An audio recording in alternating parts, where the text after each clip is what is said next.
When you think of Labour, the Socialist, the Worker Party, I think the Nationalist Party is much more concentrating on the issue of the workers, of the men in the street, than the others, because we are seeing now another elite coming out in a complete different way. This is all hard-earned money and the right values.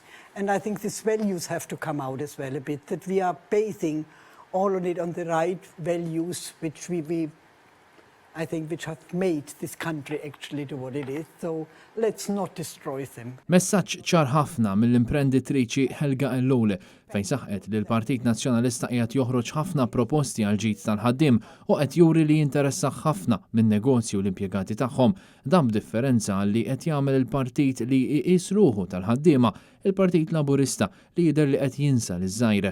Intervistata minn Djone Borċ waqt il-programm Frontline fuq Net Television, Helga Ellul tkellmet ukoll dwar il-gwerra li għaddejja fl-Ewropa, gwerra bejn l-Ukrajina u r-Russja li dwarha Robert Abela baqa' ċass. Let's stop it straight away, especially the Russian passports. We cannot. I mean, it's being used.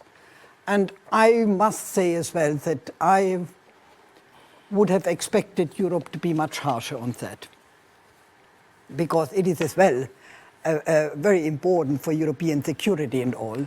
And they didn't. For me, it was from day one a money maker, nothing else.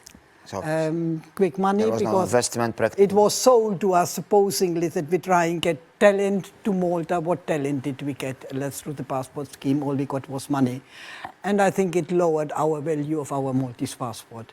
I mean, I hope it will stop once and for all.